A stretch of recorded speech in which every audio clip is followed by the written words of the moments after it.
আমি তো এই লোকে আমার প্রভু শ্রীরাম আর ভ্রাতা লক্ষণকে খোঁজার জন্য এখানে এসেছি। আপনি আমাকে আমার কাজ করতে দিন, তাহলে বিবাদ হবে না।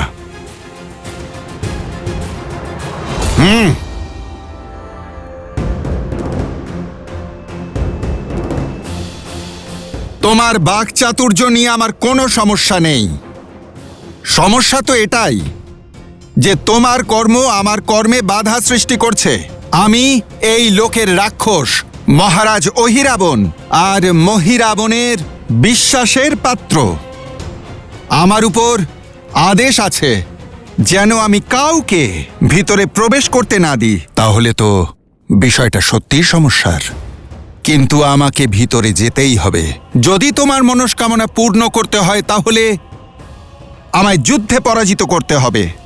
অবশ্যই করব, কিন্তু কোনো মাতা পিতার কাছ থেকে তাদের সন্তান ছিনিয়ে নিতে চাই না। শ্রীরামচন্দ্রের কাজে বাধা সৃষ্টি করো না বালক। সরে যাও আমার পথ থেকে।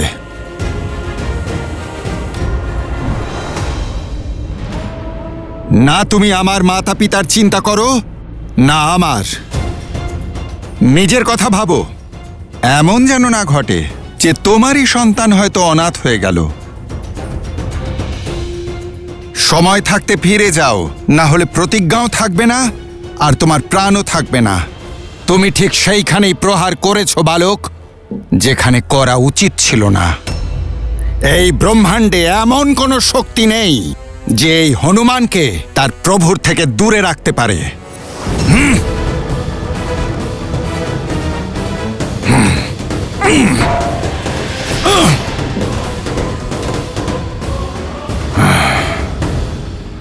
দেখতে একই রকম, কিন্তু স্বভাবে একেবারে ভিন্ন। কেউ যে আপনার অংশ অবতার মহাবলী হনুমানকেও পরাস্ত করল। এমন শক্তি আর এমন সাহস শুধুমাত্র আমার অংশ অবতারের অংশেরই হতে পারে দেবী। হনুমানের অংশ? হ্যাঁ দেবী, এটা হনুমানের কাহিনীর এক অত্যন্ত রোমাঞ্চকর অধ্যায়, যেখানে দুই শত্রু নয়, পিতা আর পুত্র একে অপরের প্রতিদ্বন্দ্বী হয়ে দাঁড়িয়েছে। পিতা হনুমান আর পুত্র মকরধ্বজ। কি? হনুমানের পুত্র? হ্যাঁ দেবী, আপনি শোনেননি হনুমান এখনই কি বলল? ওর এমনটা মনে হচ্ছে যেন ও আয়নায় নিজেকে দেখছে, আর ব্যক্তির বাস্তবিক প্রতিবিম্ব দর্পণ তার সন্তানই হতে পারে। নিয়তির খেলা দেখুন, পিতা আর পুত্রকে আজ একে অপরের মুখোমুখি দাঁড় করিয়েছে। অর্থাৎ পিতার পুত্রের এই যুদ্ধে সম্পর্কের উপর প্রভাব পড়বে। দুজনেই নিজের নিজের কর্তব্য পালন করছে দেবী। যেভাবে হনুমানকে রামের সেবা করা থেকে সংসারের কোনো শক্তি আটকাতে পারে না, ঠিক সেভাবে মকরধ্বজকে রাজকার্য থেকে সংসারের কোনো শক্তি বিমুখ করতে পারবে না। তবে আপনি চিন্তিত হবেন না, কারণ সেটাই হবে যা আমার প্রভু শ্রীরাম চান। আর এই সংসারও সাক্ষী থাকবে, কারণ শ্রীমদ্ রামায়ণের এই কাহিনীতে অনেক রোমাঞ্চকর, অনেক সুন্দর মুহূর্ত আসা বাকি আছে। সাধু সাধু বালক, আমায় যে প্রহার করলে তা হলো প্রতীক তোমার বাহুবলের, কিন্তু দুঃখের কথা হলো এই, সেই শক্তি তুমি ধর্মের জন্য নয়, অধর্মের জন্য ব্যবহার করছো। তুমি আমার পথে বাধা সৃষ্টি করো না। কর্তব্য পালন করা কি করে অধর্ম হয়? আমার মহারাজের আদেশ পালন করাই হলো আমার কর্তব্য, আর এই মুহূর্তে তোমাকে সংহার করা আমার একমাত্র কর্তব্য। ইয়া ইয়া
জয় শ্রীরাম।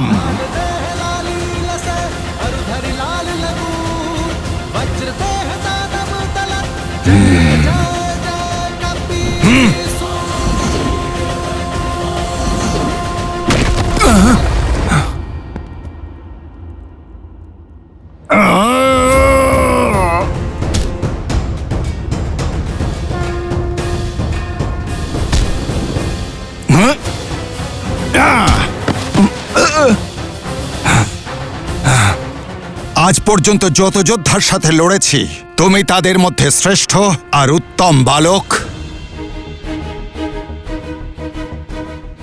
কিন্তু দুঃখ তো এইটাই যে তুমি প্রভু শ্রীরামচন্দ্রের বিরুদ্ধে, সেই জন্য তোমার বিনাশ নিশ্চিত। কিন্তু তোমার বিনাশ করার পূর্বে সেই বীর পিতার নাম জানতে চাই আমি, যিনি এমন বীর পুত্রের জন্ম দিয়েছেন। বলো, কার পুত্র তুমি? আপনি আমার উপর প্রহার করুন, প্রহার করুন আমার উপর। যদি আমি আমার পিতার নাম বলে দিই, তাহলে আমার উপর আপনি প্রহার করতে পারবেন না। তবে তার নাম আমাকে তো জানতেই হবে। বলো, তোমার পিতার নাম কি?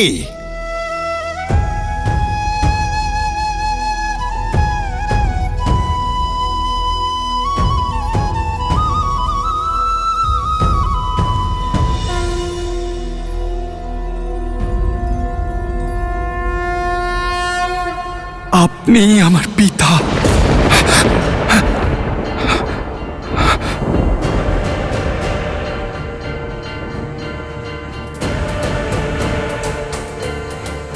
অসম্ভব। যখন শক্তিতে কাজ হলো না, তখন ছলনার আশ্রয় নিয়ে বাঁচতে চাইছো।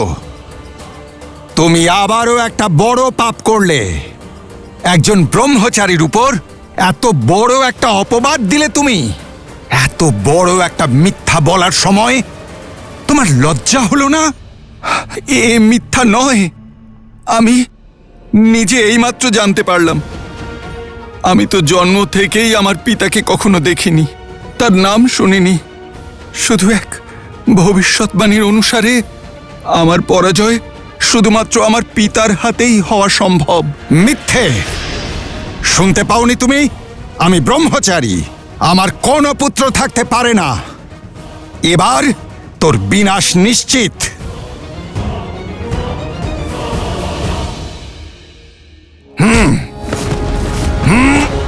এবার সত্য বলো আমাকে, কে তুমি? আর তোমার পিতাই বা কে? আর এই মিথ্যা বলার কারণই বা কি? সত্য তো এটাই যে আপনি আমার পিতা, আর আমি আপনার পুত্র মকরধ্বজ।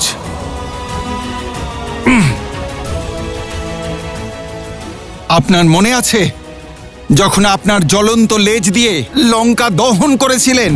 আপনার শরীর থেকে নির্গত স্বেদ বিন্দুর আকারে সাগরে পড়েছিল, আর সেই নির্গত স্বেদ এক বিশাল কুমির গিলে নেয়, আর এইভাবেই আপনার অংশ অস্তিত্ব পায়, জন্ম হয় আমার।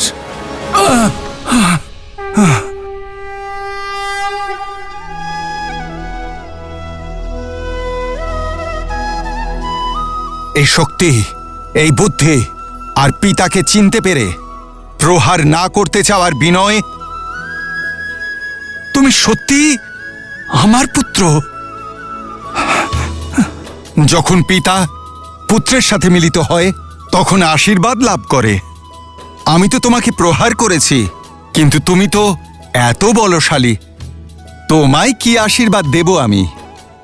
চলো পুত্র, যুক্ত হয়ে যাও প্রভু শ্রীরাম আর ভ্রাতা লক্ষণের খোঁজে, অহিরাবণ আর মহিরাবণের মায়াজাল ছিন্ন করতে।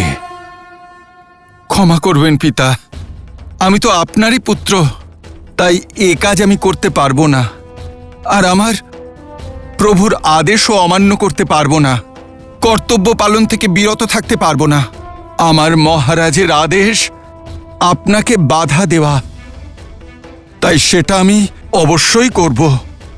আপনার পুত্র সম্পর্কের জন্য নিজের দায়িত্বের বলিদান দিতে পারবে না, সেই জন্য আপনি আমার অনুরোধ শুনুন, আর আমাকে কোনো প্রকার ধর্ম সংকটে না ফেলে আপনি ফিরে যান। ধন্যবাদ।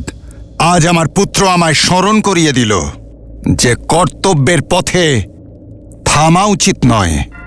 এই ভক্তের কাছে তার ভগবানের সেবা ছাড়া না কোনো ধর্ম আছে আর না কোনো কর্ম। আর যদি রাম কাজের জন্য আমাকে পুত্রহারাও হতে হয়, তাও আমি পিছিয়ে যাব না। একইভাবে আমিও পিছিয়ে যাব না পিতা। যা আমি করতে চলেছি তার জন্য আপনার কাছে আমি ক্ষমা চাইছি, আর আমিও পুত্র।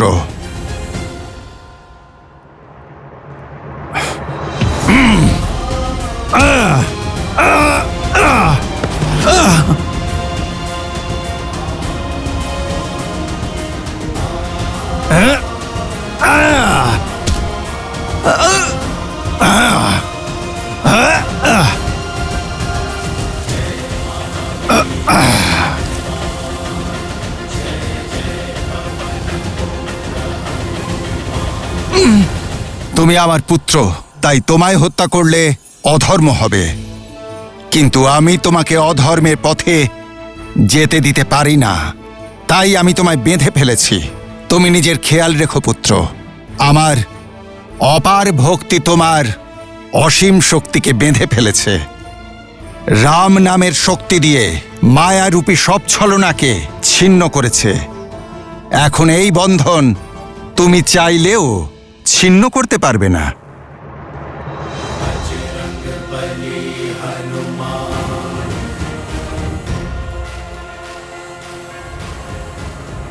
তোমার নাম কি পুত্র? মকরধ্বজ।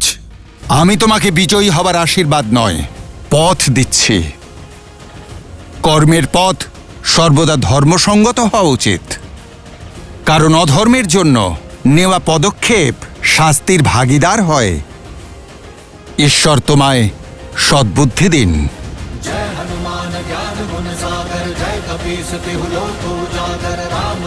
জয় শ্রীরাম।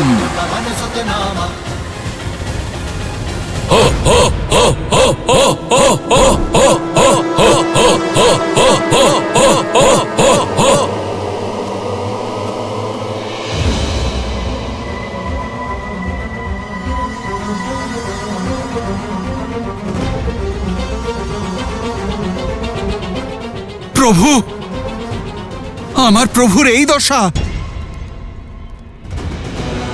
এ পাতাল ভৈরবী মাতা, অনেক দিন বাদে আপনাকে নরবলি অর্পণ করার সুযোগ পেয়েছি, আর আজ আপনাকে প্রসন্ন করার জন্য দুজন অত্যন্ত বিশেষ ক্ষমতাবান আর বুদ্ধিমান নরকে নিয়ে এসেছি।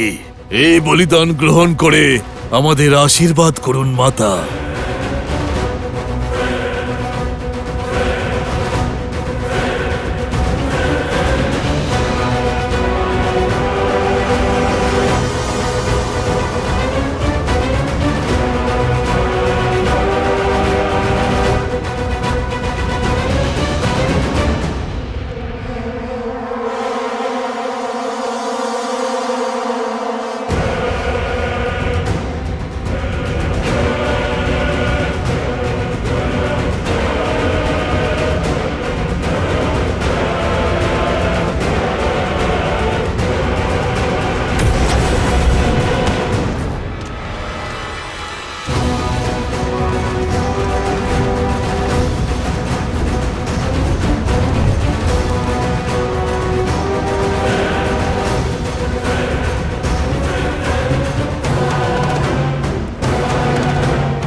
মা, বলি গ্রহণ করুন।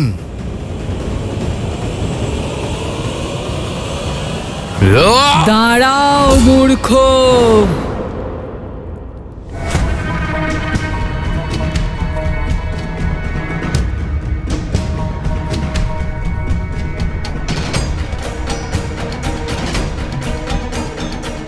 আমাকে প্রসন্ন করার বদলে রুষ্ট করতে চাও? সর্বনাশ হবে তোমাদের সকলের। আমি এই বলি গ্রহণ করব না। কি হলো মাতা? আমাদের কোনো ভুল হয়েছে? মায়ের মনকে অনুভব না করা এর থেকে বড় ভুল আর কি হতে পারে? দূর করো এদের আমার সামনে থেকে। পিছিয়ে যাও তোমরা।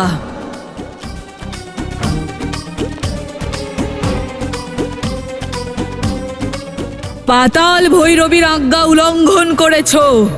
এবার আমি সম্পূর্ণ পাতালকে ভস্ম করে দেব। হ্যাঁ হ্যাঁ মাতা, আপনি শান্ত হন, ক্রোধিত হবেন না। আমরা সরে যাচ্ছি।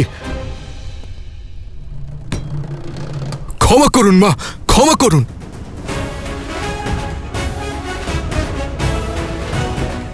কিন্তু বলি ছাড়া আপনাকে কিভাবে প্রসন্ন করব মাতা? আদেশ করুন, কেন এই বলি গ্রহণ করছেন না মাতা?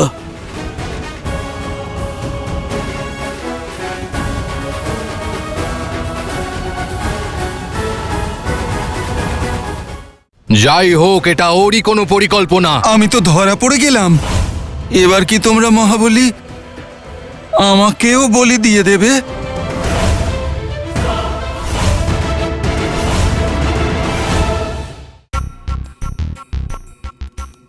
কাঁচা মাংসের ভোগের ওপর থেকে এখন আমার মন উঠে গেছে। আজ পাতাল ভৈরবীর ইচ্ছে কন্দমূল আর মিষ্টি ফল খাওয়ার। যাও আর গিয়ে আমার জন্য সবচেয়ে সুস্বাদু ফল নিয়ে এসো। আর হ্যাঁ, যদি কোনো ফল প্রয়োজনের তুলনায় কম মিষ্টি হয়ে থাকে তাহলে আমার ক্রোধাগ্নিতে দগ্ধ হওয়ার জন্য প্রস্তুত থেকো তোমরা। আর আরো একটা কথা, কেউ কোনো অস্ত্র বা শস্ত্রের প্রয়োগ করবে না। যাও।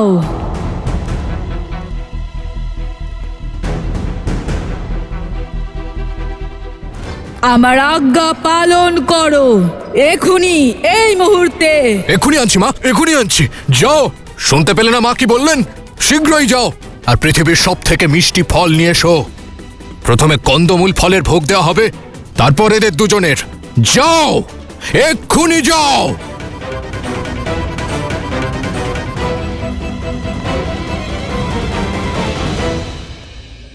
এই দুই ভ্রাতা তো এখানেই রয়েছে।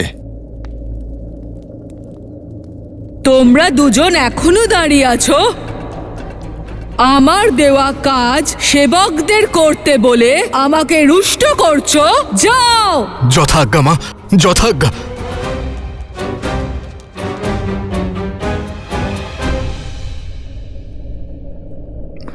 মধ্যরাত্রি হতে চলেছে, কিন্তু হনুমান কাকা এখনো ফিরলেন না। উনি যেন সুরক্ষিত থাকেন, প্রভু রাম এবং লক্ষণ দাদাকে সংকট মুক্ত করেন। আমার ভাবনা অন্য। অহিরাবণ এবং মহিরাবণ অজেয়, আর পাতাল লোকে ওরা অমর। জানি না কিভাবে হনুমান ওদের সঙ্গে লড়াই করবেন, কিভাবে প্রভু শ্রী রাম এবং লক্ষণকে বাঁচিয়ে ফেরাবেন। কি অদ্ভুত ব্যাপার, তাই না? আমরা মাতা পাতাল ভৈরবীকে কন্দমূলের ভোগ দেব? আমরা তো না এমন কখনো না শুনেছি না দেখেছি। আজ পর্যন্ত কোনোদিন মাতার এমন বিচিত্র ইচ্ছা হয়নি। সবাই রামকে নারায়ণ বলে। এ কথা সত্য নয় তো? মাতা দেবতাদের পক্ষপাতিত্ব করছেন না তো? ভ্রাতা, কোনোভাবে এটা দেবতাদের ষড়যন্ত্র নয় তো? মকরধ্বজ ওখানে।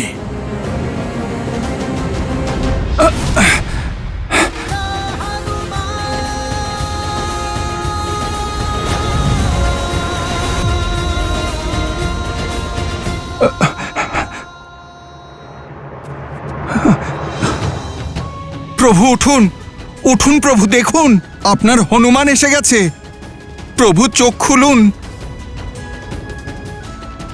ভ্রাতালক্ষণ, চোখ খুলুন ভ্রাতালক্ষণ, দেখুন হনুমান এসে গেছে। উঠুন ভ্রাতালক্ষণ, প্রভু উঠুন। এই মর্কট, কে তুমি? এখানে কি করছো?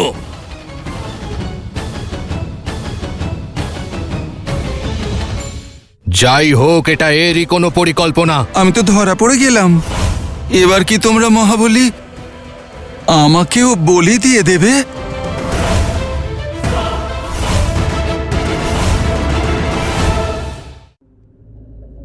আমি তো শুধু এখান দিয়ে যাচ্ছিলাম, শুনলাম যে নরবলি হচ্ছে।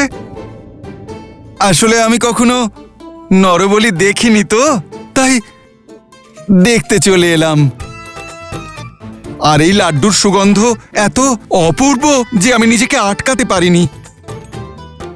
একটু খাই? কোনো ভনিতা নয় মর্কট, তুমি ওদের তোলার চেষ্টা করছিলে আমি দেখেছি, কিন্তু যতক্ষণ আমরা দুই ভাই জীবিত আছি ততক্ষণ এই পাতাল লোকে কেউ ছলনা করতে পারবে না। আর আমরা দুজন হলাম অমর, তাই তোমার সব প্রচেষ্টা ব্যর্থ হলো। ভ্রাতা, ভ্রাতা! যাই হোক, এটা এরই কোনো পরিকল্পনা। বলির এই সব রীতিও এই বলেছে, মাতা নয়। ও, আমি তো ধরা পড়ে গেলাম। এবার কি তোমরা মহাবলী আমাকেও বলি দিয়ে দেবে?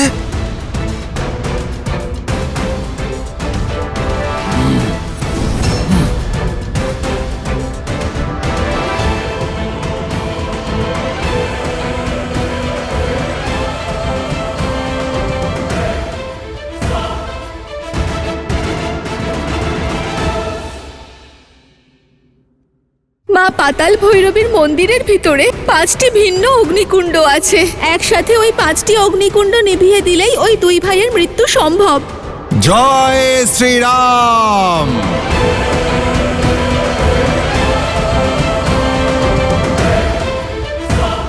না না!